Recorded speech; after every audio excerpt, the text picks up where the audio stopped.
just a bloke in a bar. Hey guys, before the podcast, I just wanted to bring to your attention two GoFundMes. One is for Scott Dyson.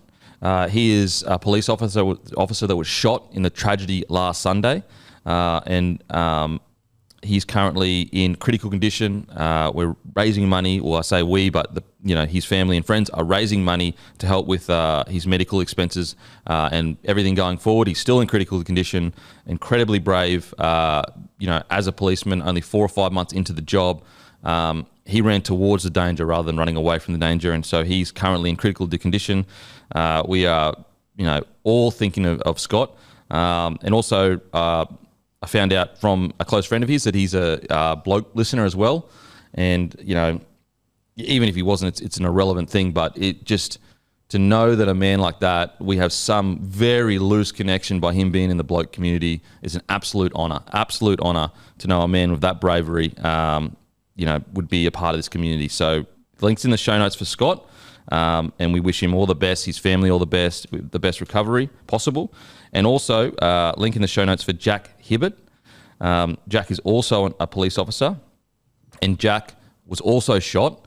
He is currently in hospital. He was a month into the job. He's 22 years old. Another man that bravely ran towards the danger, trying to protect lives. So please, the links are in the show notes. Please go and donate if you can, only if you can afford it, guys. And just wanted to send it doesn't mean much, these words, but absolutely incredible what the bravery that these men showed. Absolutely incredible. Do you want to say anything, Billy, on that?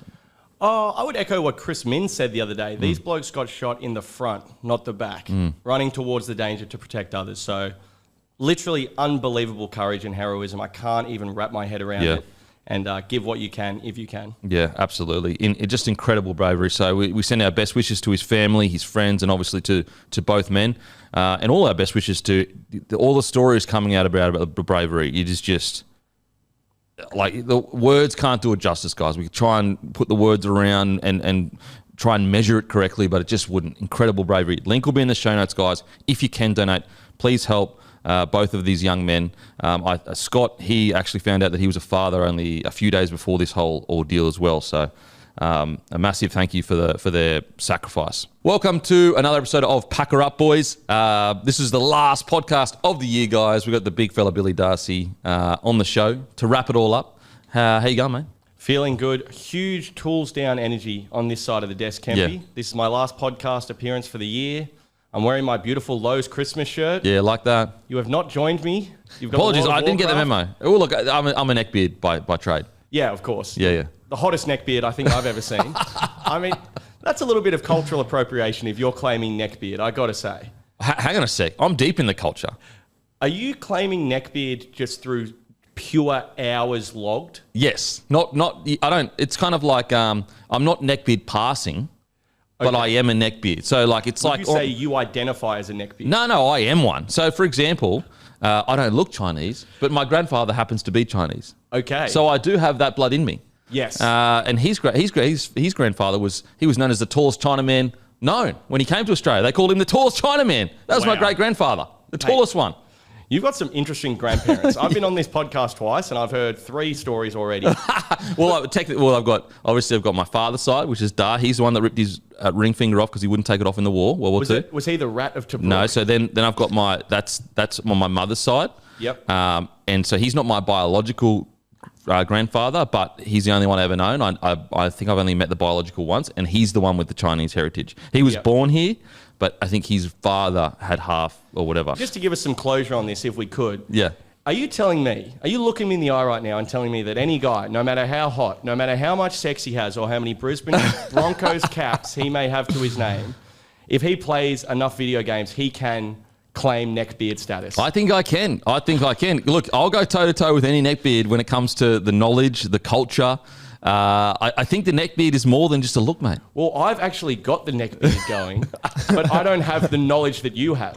Hey, listen, as I said, I'm not neckbeard passing. I don't have to deal with the negative parts of being a neckbeard. Yeah. You know what I'm saying? I get to get the positive parts of being a sportsman. Oh, it's Hannah Montana. It's the best of both of us. But it's interesting because probably a neckbeard bloke would come up to me and be like, did you see the new World of Warcraft expansion? And I'd have to be like, nah, go talk to the jacked guy with a fade behind me. Well, not jacked anymore. Fucking looks like a melted candle at the moment. But yeah, look, I claim strongly the neckbeard status. I do. Okay, no, fair enough. I claim it strongly, pure and true. As I said, I don't have to deal with the actual the negatives of having the neckbeard, which is good. A little bit of stolen valor. Yeah, you could argue a bit of stolen valor. You could argue that, but I'm very strong in my identity as a neckbeard. I'll go toe to toe with anyone if they want to check my neckbeard status. If they want to check me, try checking me, bruh. Well, as someone who just attempted to check you, I would advise anyone to not bother. My God, I feel like I'm checking tickets on the tram the way this guy just told me. You weren't growing up playing the computer so long that your dad walked in and it was the next day and you didn't realize it. Wow. And you had to come up with a lie to get through the dad, defense or attack even, to get through the day. I remember, I'll never forget, I was like so locked in. And this is neckbeard stuff. Locked Is this World in. of Warcraft? No, this is Ultima Online. This is before... Bro, World of Warcraft is mainstream compared to this game. Oh, wow. Like, Ultima Online is as deep as you can get, bruh. You don't get deeper than Ultima Online. It's the first MMO. It's the first one, essentially. Essentially. So MMO is massive multiplayer online or whatever. Yeah. That right there is essentially the first one where you actually could go into a persistent world. There's other people running around with characters killing each other and stuff. I'm 10 years old, deep in the game. Oh, yeah. Deep in the game. And so my dad walks in, he opens the door, and behind him there's this big glass window. And I remember going, what the hell, thinking it was still the night before. That's how locked in I was. So I felt it's like almost like a ayahuasca trip. Oh, wow. Yeah, that's what I was in that deep of a zone. Yep. Just deep in Ultima Online. So as I said, I am very ready to be checked on any neckbeard stuff. Very ready. That's clear. And finally here, just, not to throw shade at anyone, I did have a massive Skyrim phase as a kid. Oh, okay, Skyrim. I have a Skyrim shirt. Yeah, well, I'm just saying, I feel like I'm coming across as some sort of a bully. What did you play? What's the joke from Skyrim? The joke? Yeah. I don't know. Took an arrow to the knee. Took an arrow to the neck. Trust me, the neckbeard's listening right now. We'll go, Kempy gets it. Because I get it. Okay. See, here's the thing. I tried to relate and I was immediately found out. Skyrim, great game though. Great game. It's you know what it is? Skyrim's almost like the GTA of this generation. Oh, definitely. So it went so big it went mainstream. But, I respect it. I respect you. I was on Oblivion before Skyrim. Okay. Come on, guys. Okay. Before you light up my inbox with all sorts of threats, I did play Oblivion as well. Okay, that's fair. Oblivion, great game. I remember playing that on my Xbox 360, just going, what the hell? This is crazy, bro. This is crazy. I'll never forget my first, my first kind of, I guess, year as a first grader. So I was on... My first contract was $8,000. I took $4,000 of that. Sorry, was it $4,000? Yeah, $4,000. My first. Sorry, your first contract is $8,000. Is that like $8,000 for the first month or something? No. My first contract was, I think it was $4,000. Like train and trial or? No, in reserve grade. So I started to work. Oh, yeah. Okay, So I was still working in a bottle shop, and my first contract was, I think it was either $4,000 or $8,000. But I remember I had to take that money and give it to my parents to pay for. They went halves with me in my car, Honda Civic, purple. Purple, blue. I say blue to be more, I'm the man, I'm fucking big dog, but purple, it was really purple. Yep. The purple having any relation to how masculine you are doesn't really make sense. And what year is this, like 97 or something? 97, holy shit. No, this is 2005. 2005, mate, you can rock around in a purple car. Well, hey, you know what, I did it right. Slur, keep driving. Yeah, I did it right. Fine, I remember the first... Playing for the Broncos, any colour you want. Mate, the first fight I got into with a random, they called me a slur, actually. Whoa. Yeah. That was in Service Paradise. Anyway, sorry for a different time. But had to pay for the car. So that was all gone. And I was working in a bottle in Callumvale. And then the next year it was $25,000 or $30,000 a year for the whole year. And I was training first grade then too. So that was full time. Wow. So like this idea, like I get frustrated like when people are like, let's pay this team or that. Let's pay this sport, all this money. Like it was only 20 years ago where this sport was earning hundreds of millions of years, where they had players on like $20,000, $30,000 playing in a row. I made my debut that year. That's crazy. On 30 grand. Well, in the 2000s, it was pretty normal for like bench blokes to be garbos during the week. Yeah, as well, yeah, exactly. Which is just crazy. Crazy to think of, especially with how much money the game was making. When you think of it, like, I'd get it if the game wasn't making that much money. Of course, like if the business isn't making money, how do you pay? You know, blah, blah, blah, all that stuff. But with how much money the game was making and how little players, like even now, it's all a bit. You see all these headlines about $1 million contracts. Like the salary cap is skewed towards the top dogs. So what happens is like it's all the top dogs get paid a lot of money, and then basically not much money is left for the tier below it. And so they say, the average wage is 400 grand, but it's averaged over 30 players. But all of it, what's the mean wage? What's the actual? Between anyway, so yeah, no, it's the same with the UFC. Yeah, where like the UFC is like these guys are making so much money. It's like maybe if you take a few steps back from the notepad, so you can't read the names. Yeah, exactly. But the blokes at the bottom are making nothing, and the blokes at the top are making heaps. It's all the top guys. Even like if you could be a top 5 fighter right now in the UFC, like in your ranking top 5, and you're earning like 100 grand a fight. Yeah, 100 grand a fight. You take out camp costs, like you're left with maybe 50 grand a year. Anyway. Which is crazy. And that's a worldwide sport. So I remember, this is how much of a neckbeard I was. So didn't grow up with much money. Always, my mate was, I wouldn't say he was rich. He was just had enough money to kind of like buy presents every now and then. Did you just have a pool? No, didn't have a pool. We had a 2-story house, nice. Which was good. But they lived in a nice area. And anyway, so we used to play video games together, and he always used to have a really good PC. And it would be like, oh man, I wish I could get that. I had this piece of shit. I had dial-up internet. He had cable. And so I'd go and just sit next to him, watch him playing video games all day. Anyway, so I remember the first time I got my match payments when I made my debut, I'd never seen so much money. And I was like, bro, literally the first thing I went out and bought was an Xbox 360 and a monitor for and I was like, I've made it. This is heaven, bro. I am set. I am literally set. Like, I can go and buy this and not have to stress out about paying my phone bill. Insane stuff. I'll never forget that feeling walking out of the shop just going like this, like, because before that, if you did that, you'd walk out of the shop with anxiety going, guilt. I shouldn't have done this. This was $600. Yeah. And I have $700 in total. Yes. Was this a smart investment? Exactly. How am I going to explain this to mum? I'm 23. Yes. I've got a neck beard. Yeah. Well, I was 18 at this stage, so even worse. Oh, okay. Yeah. But I know the guilt of like, this is a little reckless. Yeah. Exactly. I shouldn't be doing it, but I love it so much. Whereas this was like, I can just do it and it's okay. And I'll never forget that feeling of like not stressing about money. It was the first time in my life. It's like if you add halloumi chips at breakfast and you just think, who the fuck do you think you are? What do you think, you're the king of Egypt or something? I know what's in your bank account, Billy Darcy. Take those halloumi chips off the order right now. And so that's how much of a neck beat up. The first moment of financial freedom. Look, it didn't stay like that. Trust me, the financial freedom didn't stay. The Xbox went back. Yeah, but it was there for a little bit. But anyway, the Ashes are on, mate. We've got the TV on over there. Give me your thoughts on the first 2 days of the third test. First day, super fun. Really enjoyable because we were going really well, but then not going so well that it became prohibitive to a good game of cricket. Every time we were just smashing them into the core of the earth, we would just lose a wicket for some reason. And then you got so England are in the game, which is a lot of fun. And then the day ends with Alex Carey's, raising his bat to the skies. That one's for you, Dad. Oh, good stuff. And we're just in tears, and it's the Adelaide Oval, and it's Carey. Oh, yeah. And they're talking about how GWS dropped him. Oh, that's good stuff. It's just repeat it. Just repeat it over and over until I know it. It's absolutely. It was stiffening stuff. Yeah. And there is something about South Australian guy at the Adelaide Oval, Alex Carey, like never really gets the flowers. And then there was a bit of drama with the whole Snicko thing as well. So really fun day one. And then day two, England just blew it for some reason. Oh, my God. We were good. They were all right, not great. But it was just the vibe that anytime they were going well, if you just go get a coffee or call your mum or something, when you come back, they will have lost 2-0 for some reason. Yeah. Just because a bloke got to 30 and panicked. Yeah. Honestly...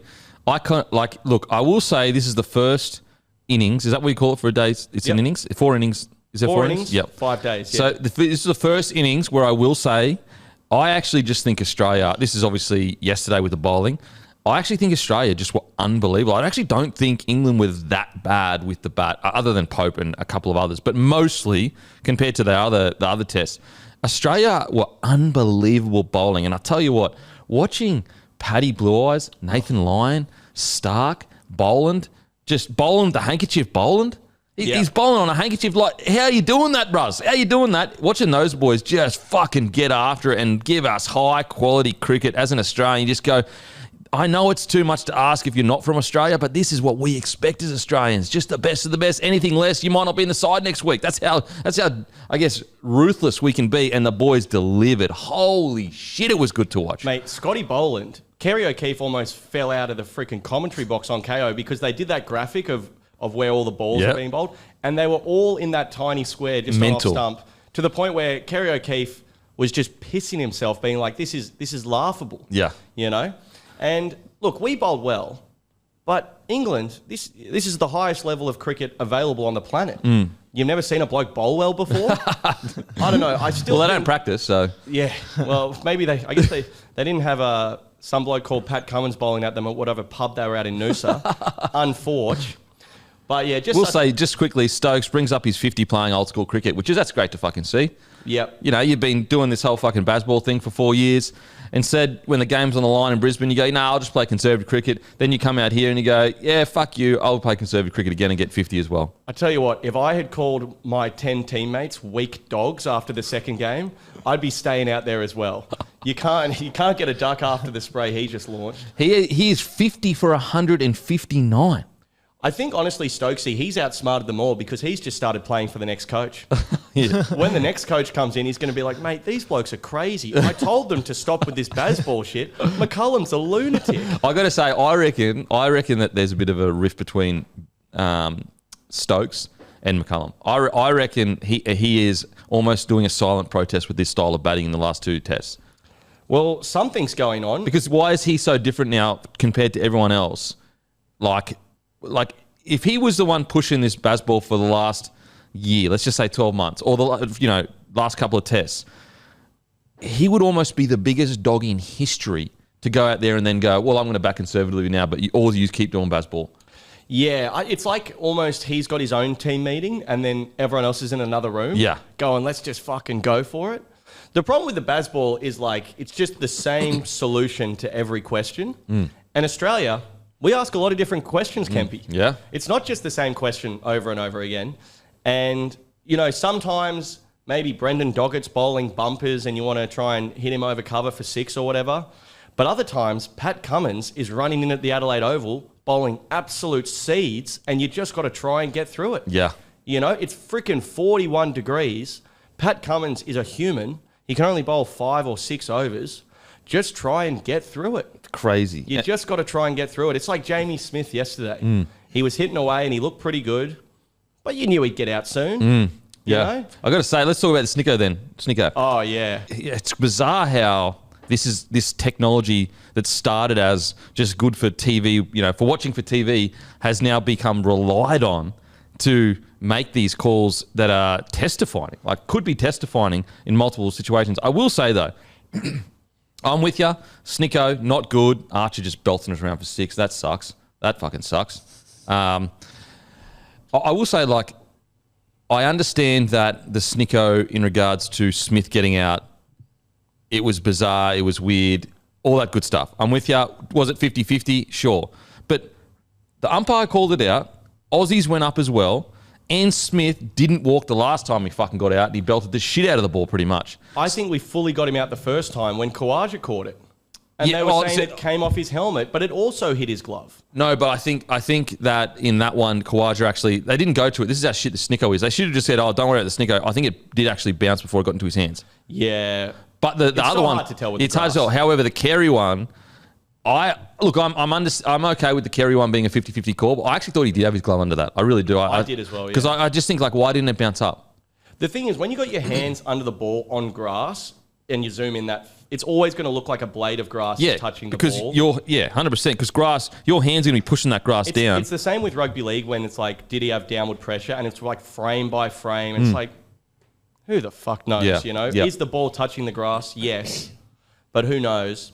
Honestly, even though it's kind of gone our way, I guess, I think for the second innings, they should just do no referrals of any kind. Oh, just quickly because it's affecting the game too much. I will say, the one where Alex Carey won in Australia's defence, and granted, I understand why England are pissed off. I get it.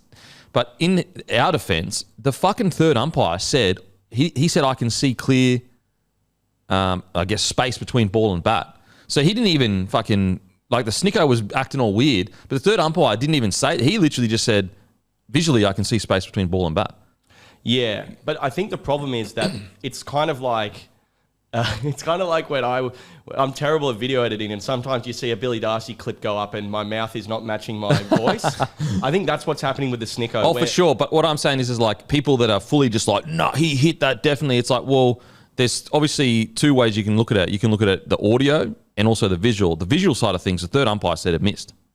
Yeah, but I don't know. I just think that it's a failure in technology, not in the umpires. I think they should just get rid of it for the second innings and just work it out. Work it out before Melbourne, because yesterday it became a complete joke. We had to dismiss Jamie Smith like 7 times. Thank God he has absolutely no ticker whatsoever. If he goes on and is like, if he's 80 not out right now, Kempy, mate, I'd hate to see my tone. I would hate to see my tone. Because it was a bit silly. It got a little silly. Yeah. Look, I can understand why England are frustrated though, but I'll have to say, like, hey boys, like, you're on a flat deck, perfect opportunity. Yes, Australia bowled extremely well, but like the snicko's not reason why you're losing these tests. It's not even close to the reason. They were already 5 down when Jamie Smith came in.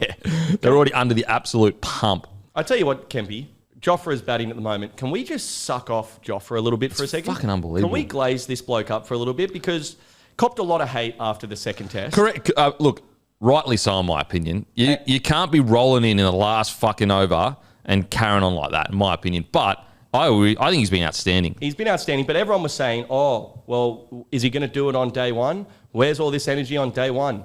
Ryan Harris is talking about the weight of his chain, which is certainly vibes-based for sure. He's never felt the weight of that chain. But, mate, firstly, so much better having Jofra out here. Mark Wood bowls 150, but he went down injured in about 2 seconds. We got Jofra Archer bowling thunderbolts with a massive gold chain, and everyone said, well, do it on day one, you Pelican. Well, he did. Yeah, he did. Was by far their best bowler. He's bowling some We'd still be out there. spells. If he wasn't bowling for him, we'd literally still be out there. Yeah, and now he's doing it with the bat. And, like, mate, we've got some genuine problems. Like, Weatherald, even though he got that 70-odd, Weatherald has got some problems. Like, Jofra is just too quick for him. Yeah, I'm with you. I just think Jofra, in an English team that is like so woeful and surrounded by such poor bowlers he's not the around problem. him. No, I just think good on him. Thanks for coming out, man. Could have been fucking cashing a check in Barbados or the UAE or whatever. And everyone's saying he's got no ticker or he slows down the spells. He bowled 17 overs on day one, 16, I think, 38 degrees, 5 for 30. Mate, love it. Yeah, Just wanted to glaze him up a little bit. Oh, no, I'm with you. Send a bit of positive Jofra's way. No, I'm with you. I think that, yes, our batting was fucking horrendous.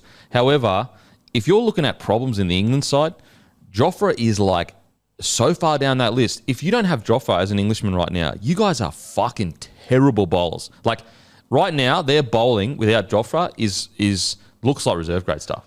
I'll tell you what I told Chad Townsend on SEN radio on Saturday, Kempy. The great Chad Townsend. And he introduced himself to me as Chad Townsend. I like that. Which was strong. Yeah, it's strong. Strong hairline, strong man. I was on his show with Andrew Barnett, super fun.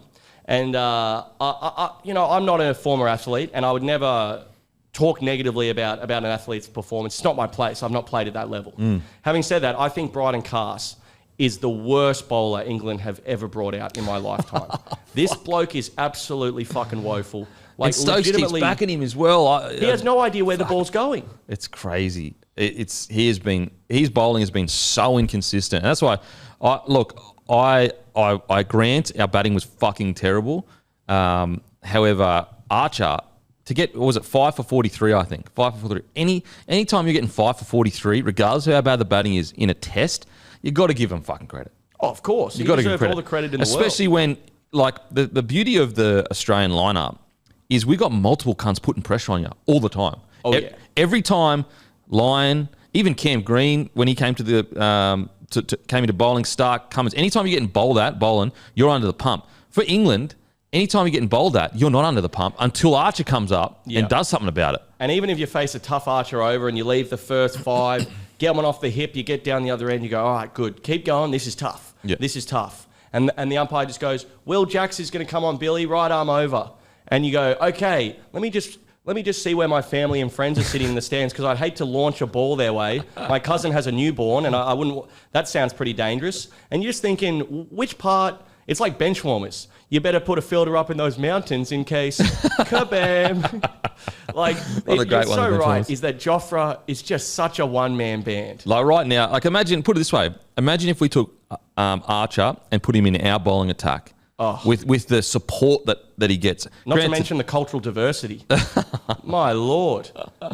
But so I just think that I thought he was great yesterday. Like with all the negative chat, and I was championing the shit out of him, and he's still a champion to me. Like he'll always be a champion. But how good was that? How much fun did we all have with him carrying on like that? Oh yeah, it's great. It added so much to the test, because otherwise we'd all just be sitting there, oh, England is shit, and this is boring. Yeah, and now he's back out there with the bat. When he had to go into bat yesterday, when he's just bowled the whole first day, the morning of the second, and now he's back into bat the afternoon of the second day, that's when I was like, do you know what? When I go into the studio tomorrow, I'm glazing this bloke up. Because, my God. It's a good turnaround. Any danger of anyone doing anything. Oh, man, he is truly out there by himself. Speaking of glazing, I want to give the GOAT, Gary the GOAT, a glazing. Goes in there. Basically hasn't played for fucking multiple tests. I know he did a bit in the first test, but what was it, like 2 or 3 overs or whatever? He missed 2 of the previous 3 tests before this game. Yeah. Comes in, first fucking over, 2 wickets. Yeah. And the first one, I think Ollie Pope must be finishing a marketing degree at home or something. He must have to get home for Christmas. I'm not sure what that shot was. Disgraceful. Absolutely disgraceful. That's the sort of shit my dad would be telling me to walk home. You do that, my God. Oh, mate, the second one, though. The ball he bowled to Ben Duckett. Oh. That was a sick joke. Oh. That was a sick joke. I hope Nathan Lyon went and apologised to Ben's family after the day's play. Yeah. Because the guy's got no runs the whole series. He's going nowhere fast. He's 30 not out. He's pumping us around. Enter 39-year-old Nathan Lyon with the sun bouncing off his dome. Get that into you. And his dick. I thought he had his dick out too, which is great stuff. Everything was swinging around. There were limbs flying everywhere. I got to say, I'm getting a little bit nervous because Stokes and Archer partnership right now is about 70, and that's making me nervous. We're leading by 134 runs, which I understand is still a substantial lead. However, Stokes does have a history. He's done it before, and I'm getting nervous. Look, will they collapse in this? Yes, they will. We know they will, but it's still making me a little bit nervous. We haven't got them all out yet. Well, do you know what? It's so funny because yesterday I'm thinking this game's over. I'm making plans for the weekend, this sort of stuff. Now, I tell you what, if they get the lead under 100, the game is back on. Yeah. Because if they bowl us out for 300 and have to chase 220, all of a sudden, that's when you go, boys, the pitch is breaking up. They've got Pat Cummins. Solar Panels is back. He's skipped out on every Origin energy ad in the last 5 years. And Nathan Lyon's on fire. Scotty Boland's here. It's all happening. Even Cam Green bowled an absolute seed to Harry Brook. Yeah, in my notes, I'm ready to... Our only chance to win is just to ball the shit out of this. Shootout style. 220 in a couple of sessions. Let's go. Jesus. Before Green got Brook out, I was like, sitting there going, mate, this guy, 26 years, time is now, bruh. You cannot keep getting selected on potential. Yeah. And then he gets Brook out, and I was like, okay, it's all good. It's all good. Dude, so I'm like #1 Cam Green hater. So, Kempy, I don't have anyone special in my life, so I look for certainty in other areas, like criticising young cricket prospects. And, mate, Cam Green, the thing is, he actually averages exactly the same as Alex Carey, which is interesting. They both average 34. The difference is Andrew McDonald, the coach, has not spent the last 5 years telling us that Alex Carey is the best cricketer since Donald Bradman. So the PR job they've done on Cam Green is absolutely shocking. And he's never got 100 in Australia, so he basically has never got one because casual fans, they're not watching the New Zealand series overnight. Nah. They're not getting up at 2 a.m. to watch the India series. So it's one of those things. I heard Ed Cowan say this once where when he played for New South Wales, someone said to him, just make sure you don't make your debut 20 times in a row. And I think Cam Green, he's played 30, 35 test matches now, and it's just not taking. You know what I mean? It's just like when he walked out yesterday. But he got a Brook wicket, so I'm okay now. Yeah. See, just give me the little crumbs every now and then, keep you in there. Yeah. Look, the other thing is, because I don't want to harp on Cammy Green too much, because he's a talented guy. And he's big. And he's tall. Which is fucking a big thing. Like, being tall. And I think there's a subtle implication that he's got a bit of a hog on him. I think we're all dancing around that. So it's hog-based cricket, which we all can get around as Australians. 100%. It's a little bit, if I could cross code here for a second, Kempy. Why isn't Slug in the bloody friggin' team then? Well, yeah, two things on this. Yeah, Bo Webster is sitting there, and Bo Webster was doing so well before Cam Green came back. And you just think Bo Webster could easily bat 6, Travis Head back to 5, Uzi to opener, whatever you want to do. And Travis the slug-based selection always works as well. I would love to see Bo Webster play a part in this series at some point. I would love to. Saved us against India. Saved us against the West Indies as well. The guy's the man. And he bowls those medium paces that Alex Carey can keep up to. Yeah, okay. Keep Harry Brook in his crease. But it's kind of like, if I could go cross-code for a second Of course you can. Because I know you're a cricket podcaster first and foremost, but I know you also have quite a keen interest in rugby league. I probably won't get this reference, but I'll stay with you. Well, I'm going rugby league for you, mate. Oh, I do a little bit of rugby, but not much. So I don't know it that well. Okay, well, I'll explain it to you. Yeah. You pelican. It's kind of like when Cam Green came in to bat at number 4 and they moved Steve Smith to open to accommodate him. That is Lachlan Galvin to the Bulldogs, Burton to centre, Marnie out the door, Sexton out the door. It's like that sort of stuff. Oh, and okay. then the Bulldogs fans, some of them, I would never speak for a Doggies fan, you start to resent Lockie Galvin because of how much you like Reid Marnie. Yeah, okay. You're like, what the hell's going on here? When we moved the greatest player of this generation, the second best since Bradman, to opener, to accommodate Cameron Green, who's like 24 at the time, and averages 29 in Test cricket. Could you argue it's because we've got... That caused me, as a fan, to be disgruntled. Okay. Oh, that's not good. I was disgruntled. And I hate to use that sort of language, Kempy. No. That's fucking... I know this is a family-friendly beyond the pale. podcast. This is beyond the pale. Don't let the leaguey hear that sort of chat. I'm not sure how old he is, but I was disgruntled, Kempy. That's not good. I was disgruntled. And like I said, no girlfriend, so a lot of time to focus on it. Oh, my God. The internet has made people too comfortable. I'm on Reddit, and I'm fucking fuming, Kempy. The internet has made people too comfortable in throwing out slurs like that. And again, I apologise for the language. Disgruntled fan... That's across it. Look, I can call, he's shit. He shouldn't be there. Fucking, he's just getting selected because he's tall. I can cop all that. But disgruntled, I will not cop. And then also, like I said, disgruntled. And then you open up the Code Sports app. Oh, $4 million IPL deal. Makes it even better. Oh, cool. So when he plays for the Hyderabad, who gives a fuck? He knows how to play cricket.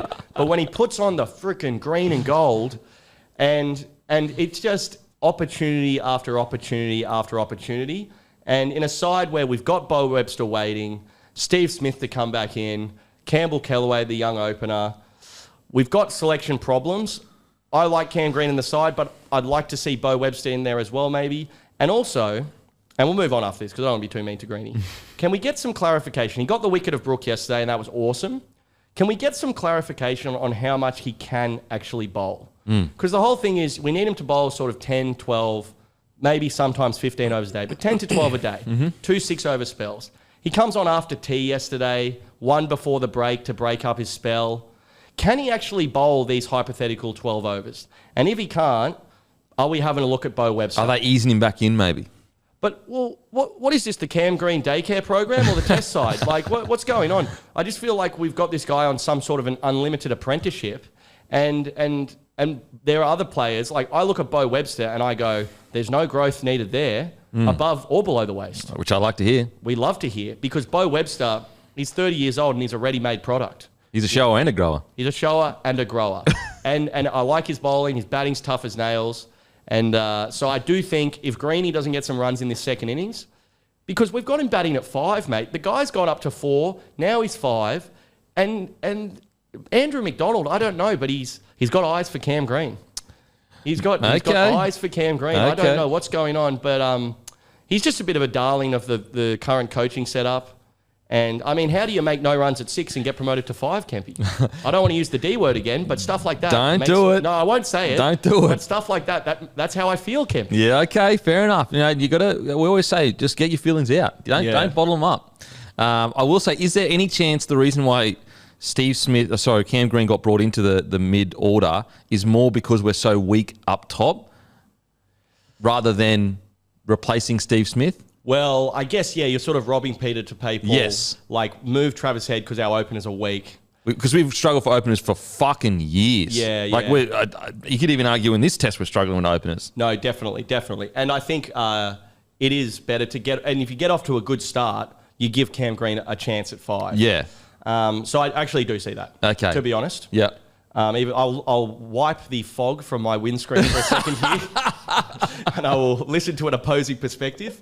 See, my podcast, Kempy, that I do, it's a solo podcast, and that's the coward's format because no one can disagree with me. I actually used to do the podcast by myself. Oh, really? Yeah. And people would always say, "Oh, you got to get someone else in." Nicely, they'd say it nicely. I mean, not always nicely, but they'd be like, "Oh, you get someone in to be able to bounce off you or whatever." But look, I feel your pain. I've been disgruntled before, and it's not a good feeling. It's not a good feeling. Not a good feeling. Like, should we get positive? Get positive. Yeah, we can get positive. We can get absolutely positive. But right now, I'm feeling a bit negative because we're getting fucking bashed around the park by Stokes, who all of a sudden decided to play a bit of fucking baseball, which is getting me nervous. Well, what Ben Stokes is showing here, he's playing differently depending on the situation of the game. That's weird. Now, I don't want to speak too quickly for any English listeners right now. That's weird. He is essentially basing how he's playing on this on what the game dictates. And that's kind of what Test cricket is. That's why it goes for a whole week, so you can find out who the best is. 2020 cricket, if you had the Sixers and the Thunder play, they probably beat each other 5 times each. That's why it's kind of lame. The whole point of Test cricket is that you find out who the best is. That's why it goes for so long. And Ben Stokes is showing, it was tough. They're 8 down. The game's over. He's working hard. Now Jofra's 40 not out. He's 66 not out. And he's going, I'm seeing this thing like a watermelon. I will now change the way I'm playing because the situation has changed. So I don't know if that was... you sound like a prophet from the future. This is I don't know if unheard someone of. wants to translate that on ChatGPT for Brendan McCullum or what. I would never tell a man of his stature how to coach. But let's get positive for a second here, Kempy, because I was negative for far too long now. Well, when you're disgruntled, you don't know what you're doing. Mate, I was having a coffee Wednesday morning and the phone starts lighting up. Okay. And it's the lads and it's all sorts of crazy shit. Steve Smith, concussion symptoms, Uzi back. And you just go, oh, something's afoot here. Okay. Something's afoot here. And then Uzi goes out at 4, which honestly I thought was a little bit weird, but I understand that they've picked Travis Head to open. So cool. And the King's back. It's Lord of the Rings 3, Kempy. Oh, okay. It's Lord of the Rings 3. Wow, Return of the edition. King. Director's cut. Director's cut, brother. Holy shit. The only way to watch, really. I mean, if they have printed any more fucking normal cuts of Lord of the Rings, that's sacrilege. Dude, honestly, you're wasting resources. Melt Melt that aluminium down and use it for something else. Look, it's Bitcoin and it's Lord of the Rings normal editions, both just draining the resources when it comes to energy. Complete waste of time. But Uzi is back, mate, and it's so exciting because I think now we could get an Uzi Sydney fairy tale. Okay, I'm with you. I'm picking up what you're putting down. Obviously, Steve Smith has to come back into the team, so more selection headaches, Kempy. You've got King Uzi there at 4. Does he go back to opener? Has Travis Head played his last test? Does Steve Smith sit out the rest of the series? I'm just wondering, could I get your thoughts on that? Well, I don't think so. I think you've got to stick with Head and Weatherall. Okay. You're not dropping Head? Uzi back up to opener? No, I'd keep Head. No. I'm just razzing you there. Oh, okay. Yeah. But bants aside, I like the fact that it gives us good yarn. We can pretend like we're serious about it. I mean, it's a great yarn, and I love the fact that I'm just super critical. Having played professional sport, obviously not at the fucking Ashes level. I just couldn't believe the yarn about golf. I just couldn't believe it. I get that. This is what we always do or whatever. But I just think that it was just at that age when you haven't been playing good cricket for that long, I just couldn't get around it. And then so I was critical of that. However, that doesn't. The thing about the internet, I don't know if you know this. You can have a nuanced opinion. You can say, yes, I'm critical of that. However, I still want Uzi to come back and kill it. Yes. Whereas on the internet, you're not allowed to do that. You've got to say, I'm critical of that, therefore I hate the bloke. Everything he stands for. Yeah. Well, it's kind of one of those things where you go out the game the night before the game, you have 10 beers, you rock up and play well. No one cares. Yeah. You drop 3 sodas, you blow a try or whatever. All of a sudden, it's like, weren't you on the piss last night, you piece of shit? Also, if you've done it for a year and you haven't been playing good for a year, and then they find out for a year you've been having 10 beers before the game, it's like maybe just tweak the fucking preparation a little bit. No, 100%. Let me just jump on Uzi's side for a second here, if I can. Let me shield my boy. No, you shield your boy. Get back. You shall not pass. In Uzi's defence, look, he hasn't done much the previous 2 years. And it's a long time. I know this is probably not the best defence you've ever seen so far, but I'm building up to it. It felt like everyone's like, oh, this guy's such a piece of shit. He's out of form. The reality is he's rocked up in the first test. He's received a back injury.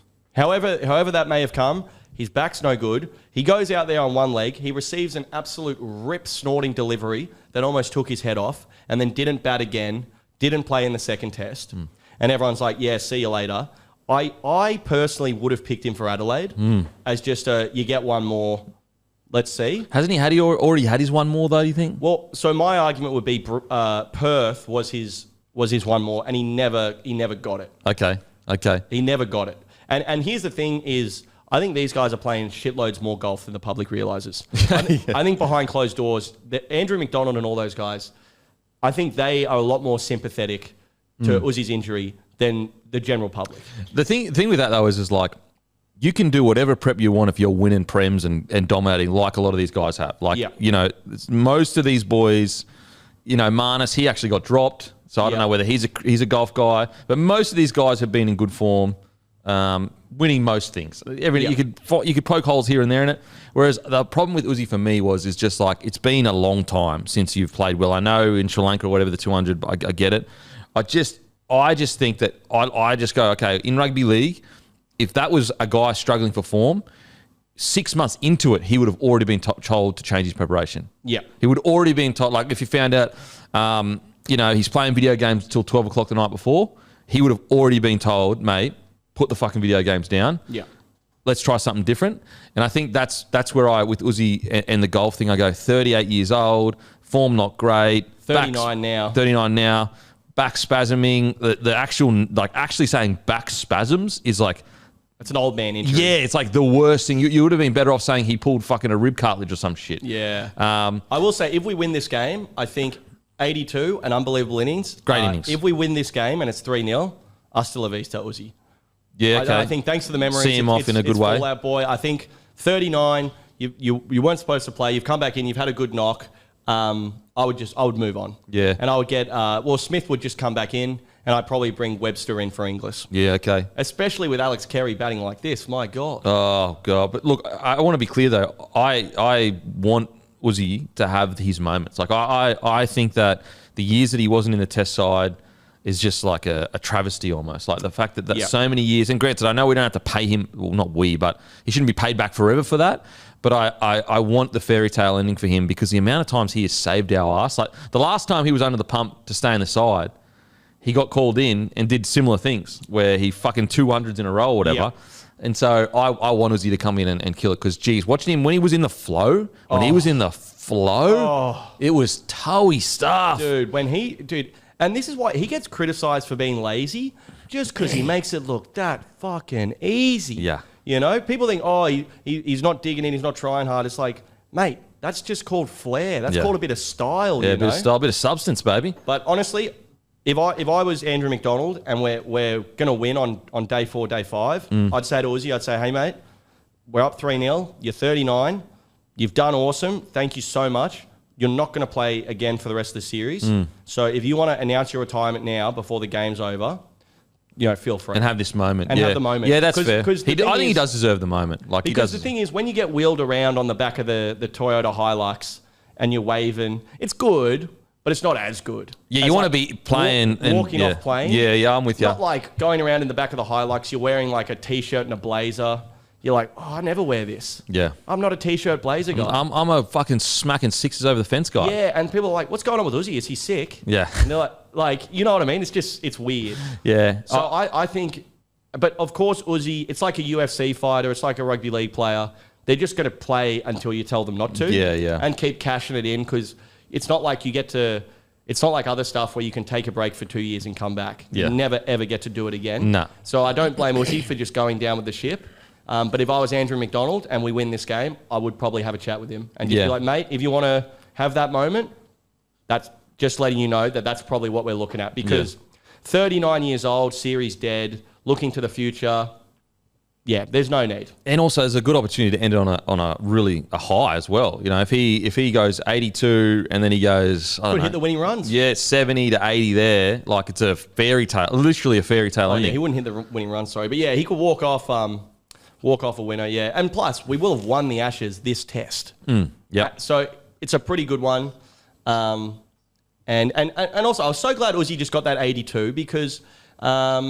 As someone, a bit of a Usman Khawaja stan, even though I was talking about how washed he is on the first podcast I did on this fantastic network.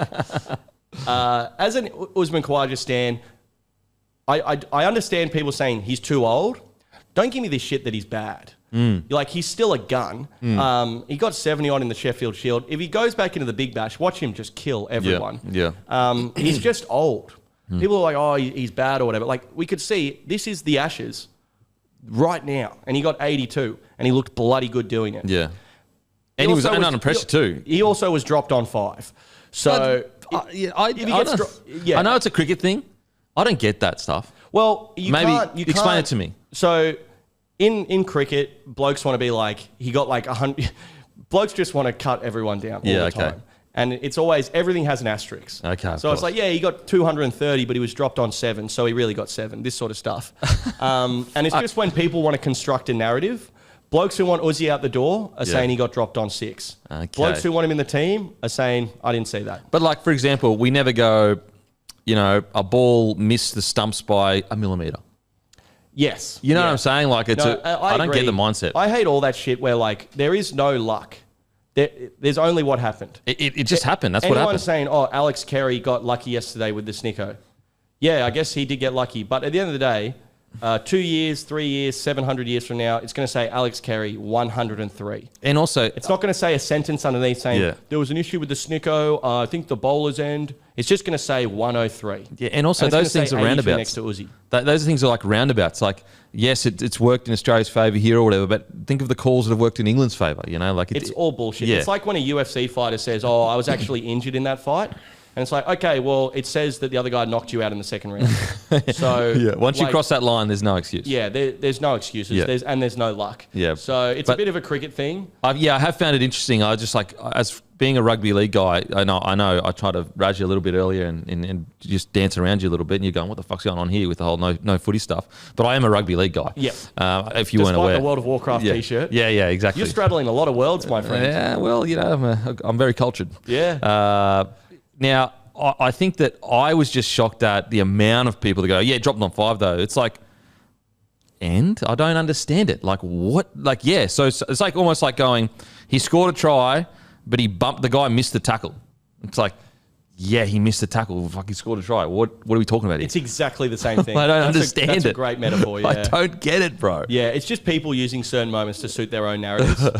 And I think cricket, because it goes for so long, you talk about it so much more. So there's more. Yeah, okay. There's more time. Yeah, so okay. You've got more time to be like, oh, but what about this and all that sort of stuff. Everyone's on Reddit trying to find themselves, but yeah, Uzi the King was really happy to see him get some runs yesterday. Now, we've got a new ball about to come in, guys, so fucking please work because it's 114 runs now. So you're watching Australians in real time go from peacocking, chest, shoulders back, arrogant, disrespectful to, oh fuck, is Stokes about to do what he did in Headingley? Yeah, I had a bit of an upset tummy 5 minutes ago. I realised it was actually my penis. My penis had gone inside myself during the last 20 minutes of the podcast, unfortunately. Now, listen, I still have faith that even if they get to even here, they'll still crumble in their next innings because they seem to have done that. However, Stokes playing old school cricket, what a surprise. Should we glaze up Stokesy a little bit? I can't. Until I know whether he has been pushing this fucking baseball shit or not, he's either the biggest dog in the world or he is a dog and he's in there doing the good stuff. I think the second one. Okay, so you think him and the coach are kind of not seeing eye to eye? I can't get a read on Brendan McCullum. I'm not 100% sure what the go is there. All I'm saying is for the guy to come out and call his own players weak dogs and weak men and say they didn't even belong in the country. Okay, I'm just saying that for that bloke, the bloke who said that, to then come out and do this, Dude, that's absolute Netflix doco shit for me. Where are the Amazon Prime cameras? This is sick.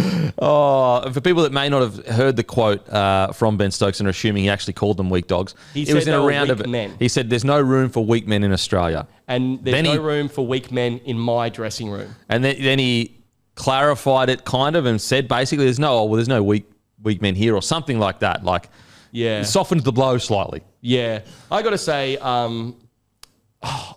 look, this is the hubris that I'm about to display, that I am so confident and so cocky, and after day 2 specifically, Lion Cummins Pat, where I am at the point where I'm almost humoured by this fight back. Holy fuck. And also, I want to watch it on Sunday. Yeah, so okay. I don't mind this. Okay. And also, I thought Ben Stokes calling all his own players weak was hilarious. I was already glazing up Jofra. He's on 48 now, Jofra Archer. Oh, my God. If I'm Jofra Archer and I walk back into that English dressing room, I take Ollie Pope's bag and I just throw it off the balcony and I say, I actually need 2 seats. One for my cock. Yeah. And hey, guys, I'm going to take a shower now. Ollie Pope and Zach Crawley, can you get the body soap? One of you do my back, one of you do my front. Yeah. Like, what if we're at the pub and Zach Crawley says to Jofra Archer, it's your round, I think Jofra Archer's within his rights to slap him in the face. With his cock. With his cock. Yes. Like, hey, Zach, should I also tie up your shoelaces for you in your hotel room? What more can Jofra Archer do? I will say he has responded increasingly. It's getting better and better, really, for him, Archer. I mean, like, I'll be a typical cricket fan and chip him while I'm here. Steve Smith isn't playing. And if he was playing, he wouldn't have got anyone out. He would have smacked him around for 150, and then he would have been confidence down. He wouldn't have batted as well. So just so you're aware of that. Because he's the guy that champed him. So he holds the power. It's almost like a spell being cast over someone. The person who says it has the power. The aura. Yeah. And as the kids say. So Steve Smith has he has the curse, and if he's not out on the field to employ that curse, it's not going to work. Yeah.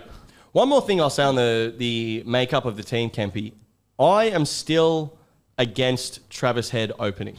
Okay. On day 1, Adelaide, his last 3 tests, he got 300s batting 5 at Adelaide. And I'm just a real don't fix it if it's not broken type guy. Okay. Same when they moved Cam Green to 4, Smith to opener. Smith is the best batsman of this generation at 4. It's not broken. I like Travis Head coming in halfway through the second session at Adelaide, 36 degrees, pitch baking, Jofra in his second spell. For me, that is a much better use of Travis Head's time. He's probably 160 not out at freaking the end of the day. For me, that's where I want Travis Head coming in. Okay. Travis Head facing the brand new ball. He didn't get through it. He got 30 odd in the second test, but again, dropped on 3 to use that cricket knowledge there, or the logic. For me personally, Uzi's 39. I understand that it's his time to move on. I long term, I like Travis Head coming in at number 5 on day 1. Okay. I understand there's specific situations in the second innings or in India or whatever, but that's just how I feel. And I felt that I should just... Are you at the disgruntled areas yet, or no? I'm not disgruntled, but if I rock up on a future podcast and I am disgruntled, then I don't want people being like, whoa... where the hell did this come from? Yeah, you've given him a tease. There's just a warning that currently I'm gruntled. Yep. But, if you find a diss in front of that word in the future... Look, you've communicated your feelings, so you can't get upset.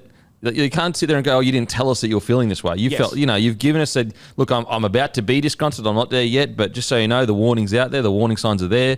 Don't make me do it, baby. Yeah. Don't make me do it. I was saying that he loves Travis Head at opener, and I just used the primary school when someone's bullying you. I said, stop. I don't like that, and it's not making me feel good. I'm walking away. That opinion, I don't like it. Yeah, don't make me use the D word, because I will use it. Oh, we're going to... Okay, nothing. Okay. Nothing's going on. New ball, Carey. Can we glaze Carey a little bit longer? Yeah, because we need to talk about his wicket keeping. Bro, first of all, he's got hands that feel like home. Because he's the safest man in the country. That's like an insurance ad featuring Alex Carey. Like, hey. Hands that feel like home. Seriously. AIG. Mate, that's what he is. Hands that feel like Alex Carey's like hosing the front lawn. Yeah. Sun setting over the colourblind house. And what are you feeling when you see that ad? You're feeling like you're at home. Yeah. I was listening to the Great Cricket Boys, and they said that if you face 135 kilometres an hour, and it's so true, like facing it with a bat to protect you is like 0.1 of a second. Yeah. And this guy's standing there with nothing but his hands that feel like home. And they don't just feel like anyone's home, they feel like your home. Yeah, everyone's home, but yours at the same time. And the thing is, Harry Brook especially, but even Joe Root, but Harry Brook especially, when Scotty Boland goes dot ball, dot ball, dot ball, Harry Brook goes, no worries. This ball, I'm walking straight down the wicket and I'm hitting him over cover for 6 or over point maybe. But I'm walking down the pitch. I'm not copying this. That's not the Harry Brook style of play. Whereas now, on that 4th dot ball, Harry Brook's looking around. He's going, I can't run at him. Am I going to ramp him? We're 3 for fuck all. The optics on this are going to be fucked if I get out ramping. Or I got to stay in my crease. We've got 2 short covers here. What's going on?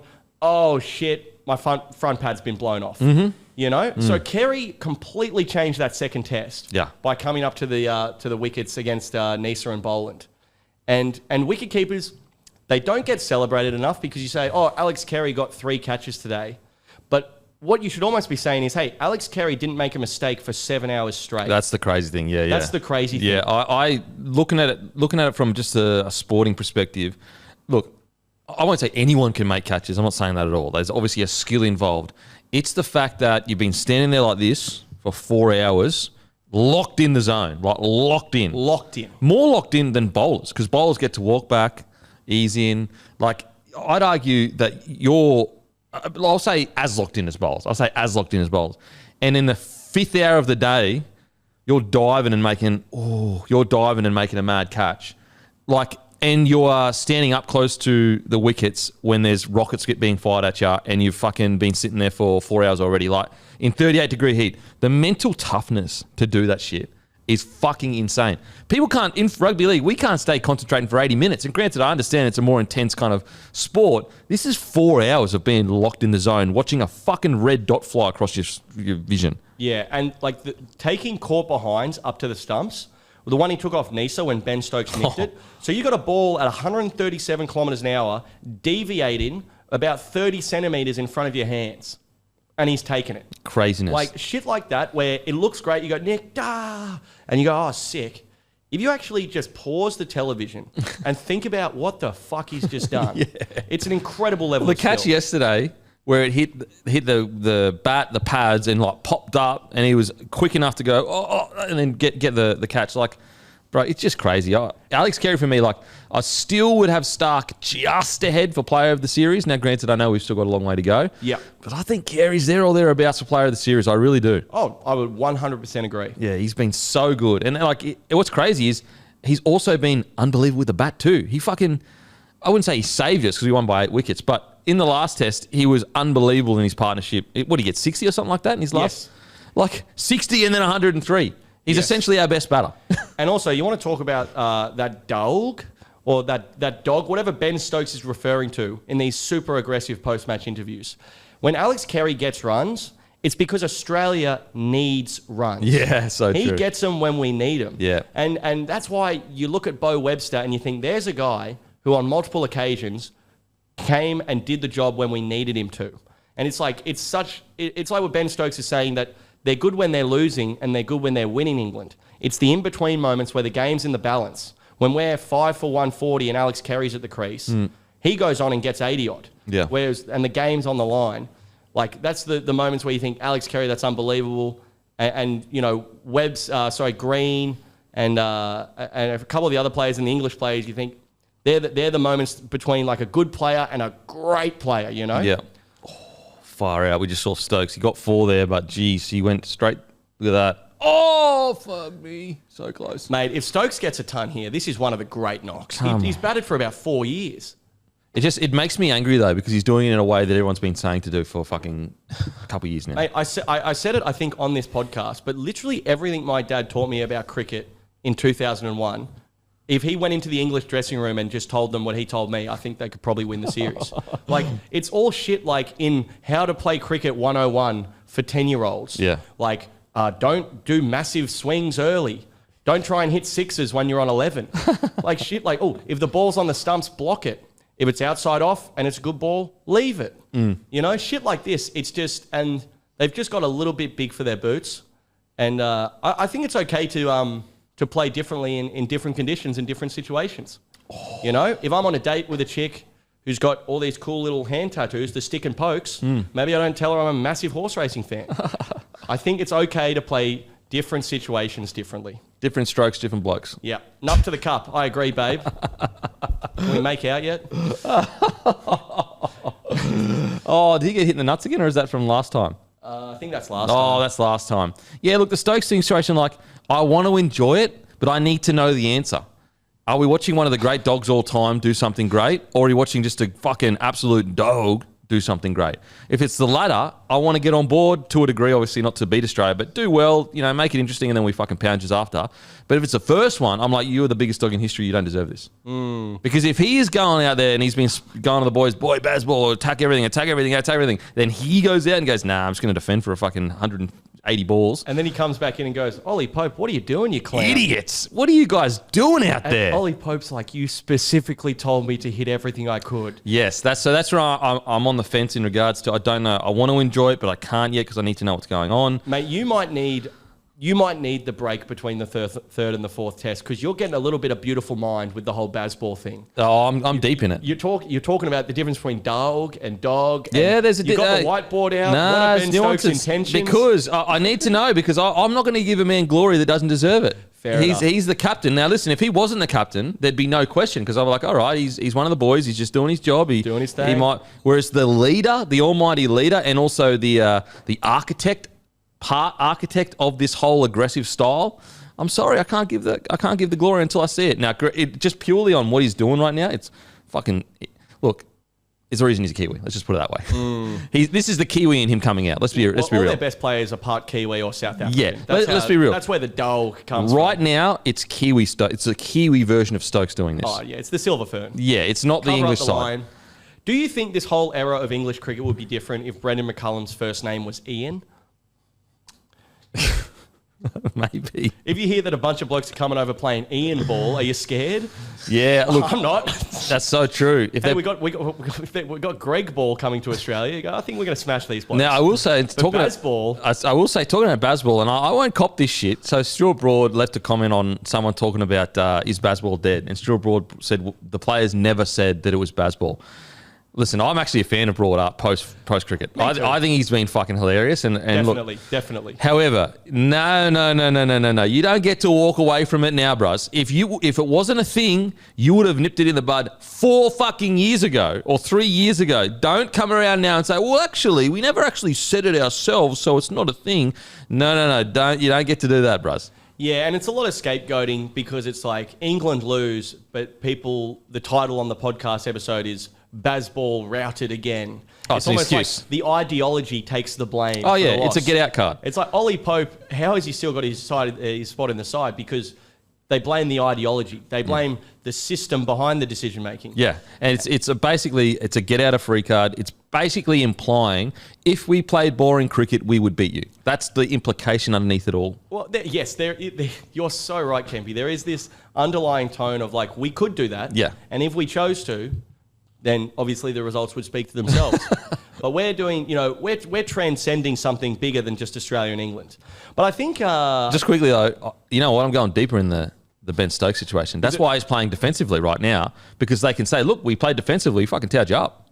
So we're deep now. Or you could even go, hey, I played defensively. We still got pumped. So what do you want? What do you want? But look, as I said, I'm getting fucking very nervous about this partnership because they are absolutely dominating us. They're 102 partnership. Stokes is looking good to get 100. I hope he doesn't, but he's looking like he will.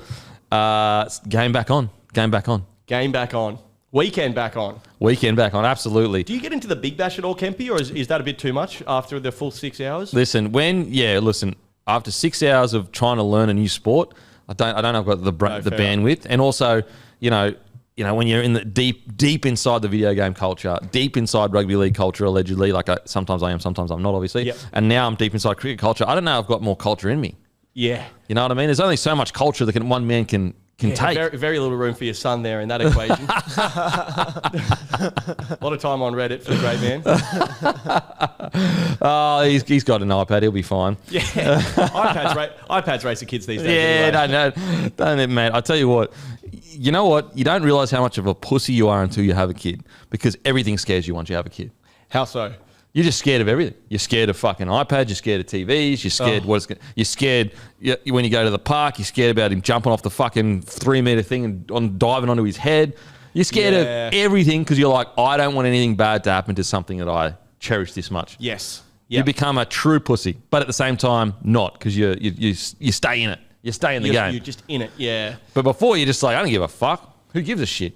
Who gives a shit about anything? I'm nihilistic. I'll just go there. If I go, who gives a fuck? Well, it's like that thing where they say you should treat yourself as if you're your own son. Yeah, well, that doesn't happen, that's for sure. Because if my son was sick, I'd be like, oh my God, this kid's sick. We got to get this kid to a doctor. But mate, when I'm sick, I'm like, who gives a shit? Yeah, who gives a shit? Stop being a coward. It's Macca's 31st birthday this weekend. I'm just going to run this fever into the ground and see if I wake up Monday. Man, the other day, he was with his grandparents for a week while I went to Tasmania for some work stuff and Hobart.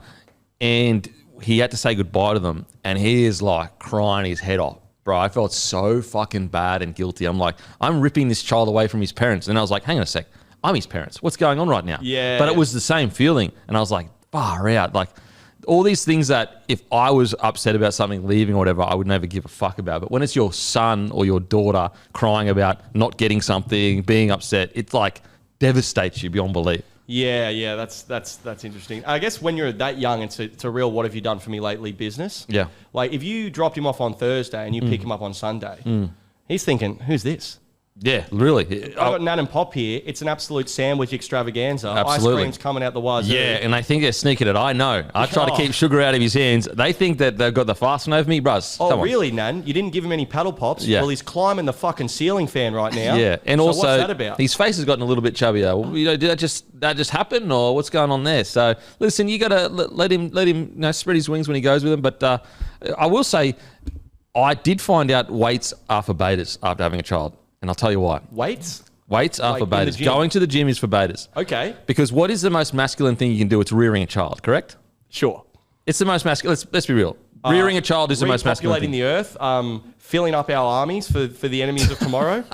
Fucking oath it is. Well, listen, you have a different version of masculinity, but I think that the masculine side of rearing a child is the most masculine thing. I don't know if I want to fill the armies up. I'm not looking to do that. Okay. So I just went with the riff there. I immediately conscripted your son. Yeah, look, to some sort of a future war. Yeah, look, I don't want to send him away for some rich man's at war at the moment. Okay. Look, we'll wait and see, obviously. Maybe there's a politician I like in the future. And I go, yeah, take my son. I don't give a fuck. Yep.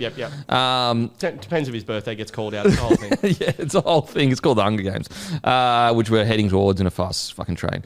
Now, I think it's for betas. You know why? Because I used to do weights when I first had my child, and anytime I would carry him, I'd start fatiguing quickly. Because of the lactic acid buildup. Yeah. And so I'm like, well, hang on a sec. I was always taught going to the gym makes you fucking masculine. Yep. But the most masculine thing you can do, it's making me worse at. So now I've just been running long distances, not doing weights, not fatiguing at all. More masculine. That's my theory. Mate, 100%. There's nothing more masculine than love. Except the obsessive clip that kind. up, Winston, you piece of shit. Hey? Except the obsessive kind. No, yeah, 100%. No, that's not really love, then, is it? It's trauma. Being a great father, there's nothing more masculine than that. And mate, these accountants who are doing Pilates in the morning, they got 2 kids in each arm. Yeah. And they're spinning around. They got an iced latte on their head. Yeah, and they could go all day, mate. Yeah, absolutely. Meanwhile, the boys who, the half sleeve lads who are denying their real neckbeard identity, they're fatiguing. Listen, I will catch you there a little bit. Like half sleeve, I'm a full sleeve operator, so I'm also in that culture as well. Yeah. So I'm in the tattoo culture as well. You have your foot in so many different cultures that I'm having a real hard time pinning you down. Because I'm like, yeah, look at this bloody pelican. You're like, yeah, but I'm actually 10% Asian. I'm like, what the? I can't pin this guy down. I'm trying to stereotype people and you're not letting me do it. I'm trying to put people in a box. I'm trying to treat the world in black and white, This guy's forcing me to act in shades of grey. I don't like it. Oh, fuck. Alrighty, well, mate, you're special. Came out, gamble responsibly, mate. Yeah, something that's really important to you that we should have put at the start of the show. How's it going, I'll mate? give it a plug. Thanks, mate. Yeah, my stand-up special, Gamble Responsibly, came out on my YouTube channel. One of the great names, just quietly. I love that name. Thank you. Humorous title for a very humorous half hour. Now, is there a metaphorical deepness to it of like you're gambling, your time being a comedian or? Well, not really, just funny. Yeah, I guess, you could look into it as much as you want. You could go full Kempy baseball, get the whiteboard out. Let's go deep, baby. But basically, I start Never the been show, told that. Yeah, I start the show talking about betting on sports, and I finish talking about it as well. And basically, the thing is that I just absolutely love betting, but I'm so bad at it, and we're so bad at it. Yeah. So there's a few jokes surrounding that, and then the middle of the show is just about whatever. How long does it take to create a special? 30 minutes? Because I think a lot of people just assume you go up, you tell a few fucking jokes, and you kind of walk off stage. And I don't they might even sit there and go, "Oh, of course they practice," but the beauty of a special is it's supposed to be a well-crafted journey where you're subverting expectations, going left when people think you're going to go right. You know what I'm saying? Yeah, so the whole thing takes about a year, really, because you have the national tour, but it takes about probably 3 or 4 months before that of doing smaller spots in the clubs, working out new material and that sort of thing. Then you tour it around, and then at the end of the tour, I'll film it, and then I'll put it out. But even then, it's quite tricky because, you're only filming one show. Like Dave Chappelle, all those guys, they film 8 shows. And take the best bits. Take the best bits from each. Okay. And perfect example, my mate Darcy completely fucked the ending of my special taping. Oh, no. Because I actually called it Gamble Responsibly because basically the end of the special, not to ruin it, but I Spoiler alert. Yeah, spoiler alert. But I'm like, the gambling ads are never going to work because the warnings aren't going to work, because the warnings only go for 1 second and the ads are so cool. It's not even close. Gonna make the fucking warnings cool. Yeah, you got to make the warnings way cooler. And then, and I'm like, even if you can read it, it's the silliest warning ever. You win some, you lose more. And then the punchline that I was going to deliver is, and I've been talking about gambling for a while at this point, for 3 or 4 minutes. And the whole thing is you win some, you lose more. And then I take a pause, and I was going to do the last line, which is, did you just say I win some? And then and then I got a couple more lines after that. I'm like, oh, I almost wasn't going to bet, you son of a bitch. And that's the end of the special. Yeah. But in the pause, my mate Darcy yells out, because I go, you win some, you lose some, pause, and he goes, gamble responsibly. He does the rest of the ad. Oh, okay, wow. And it gets a massive laugh in the room. Yeah, okay. But fuck the ending. Oh, so when you're on stage, you're like, do I fucking try and bring this home, or what are you doing? Well, yeah.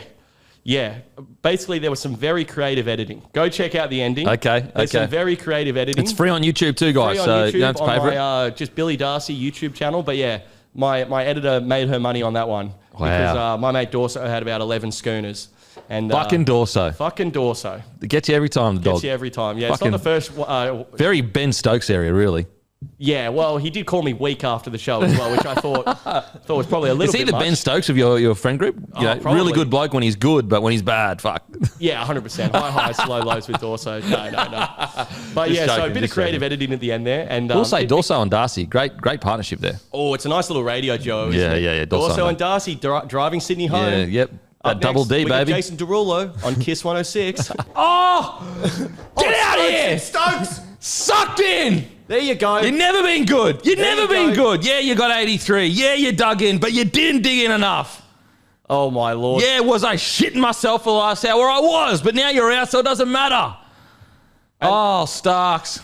And that's great, because that's the right amount of competition, where it's a little bit. Yeah, you're right. He humored us. He tickled us. It's not much. He tickled our balls. It's a little bit of a ball tickling for now. Yeah, he tickled our boys. So thanks, Stoke. We all want to watch on Sunday, so thank you, Stokesy, for extending the inevitable, mate. 3-0 loading. Oh, wow. 97. Dust off that Kiwi passport, you scrub. Oh, my God. That was the English in him coming out, too. That was the English in him coming out. You know what? He realised, actually, I live in England. The whole time he's sitting there going, I'm in New Zealand. Sometimes people mix up Australia and New Zealand. He was thinking he's in New Zealand. I'm back to my roots. I'm a dog. I'm fucking in this to the end. And then he was like, I'm actually a pommy. And then he got out. Yeah, it was a nice ball from Starkey, to be honest. No, worst ball in history, just a bad batter. Yeah. Just worst ball in history. Fuck, I love Stokes, to be honest. Fuck, that's tough stuff from him. Good on him. I hate to admit it, I actually really like Stokes. I love him. And Jofra, mate, if you're an English person and you see Jofra Archer in the street, if you can't buy him a beer or a coffee, if he's already got a beverage, just shake his hand and say, thank you so much. Thanks so much for actually giving a fuck. Oh, man. I will say Stokes is I hate to say it, but the closest thing to an Aussie that I know. Oh, definitely. You know what I mean? Definitely.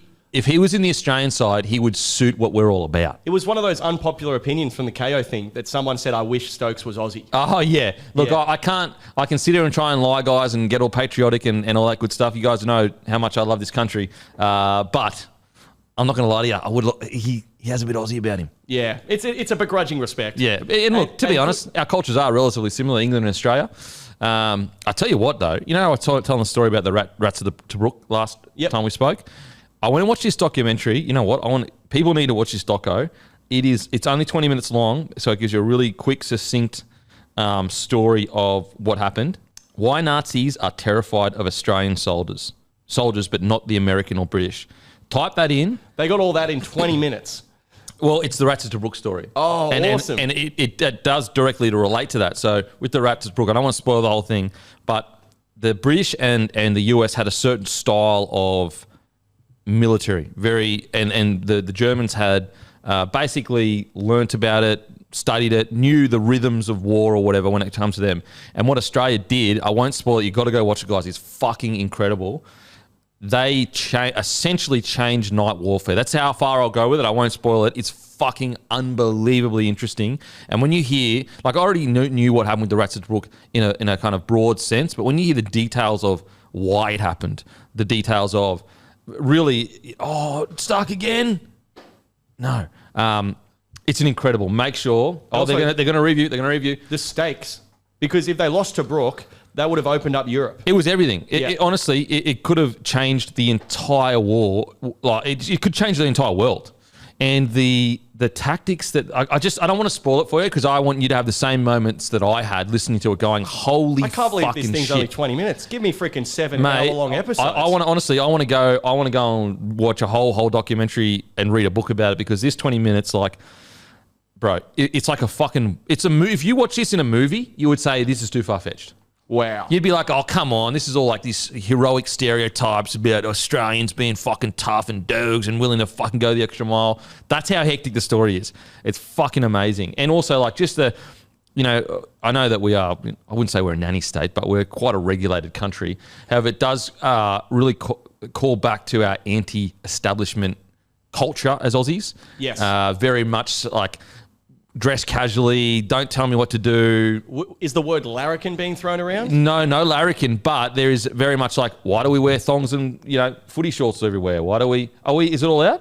No. No, we're good. Why do we press against authority when people try to be all uppity and classy? Australians are very much, oh, fuck off, mate, settle down. Yes. It is very much along those lines. I won't spoil it. You've got to watch it, guys. It's fucking unbelievable. What's it on, sorry? YouTube.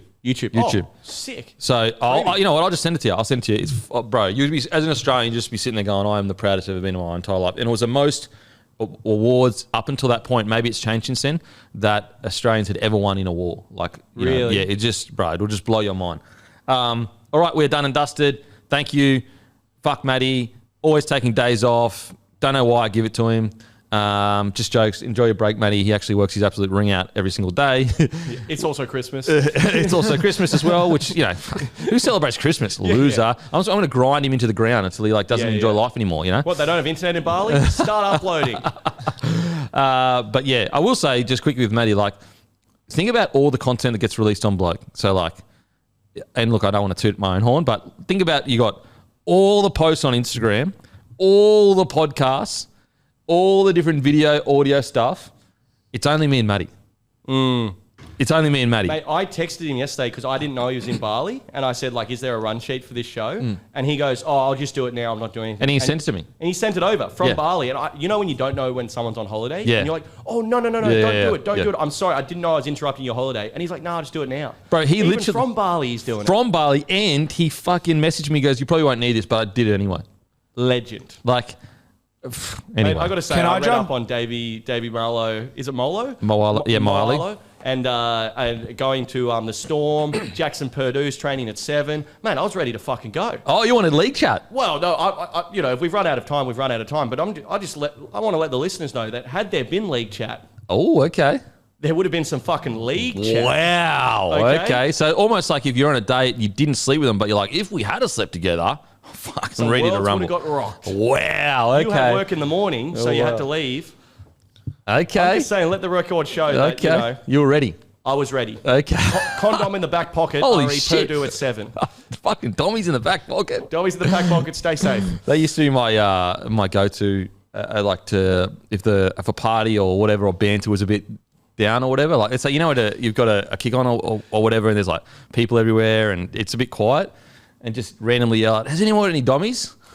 And it's just such a weird thing to ask people. And there's no sex going on. Yeah. But it just energized everyone to go, what the fuck? Yeah. That was my go-to. Also, then someone's like, are you about to root someone? Yeah, exactly. And then all of a sudden, it just kicks off. The chat kicks off. All the blokes in the room are looking at each other going, there's no chicks here. Yeah. Is he going to root one of us? What's going on? You know what I'm saying? It'll kick any chat off. If you yell, anyone got any dummies in a room? And just so genuinely, go, oh, sorry, Campy, mate, you got any dummies? Yeah. It's like 4 p.m. You need to be loud and to the room. Because you need everyone to kind of go, that I've never heard that aloud in public. Usually, have you got any dummies is whispered. Yes.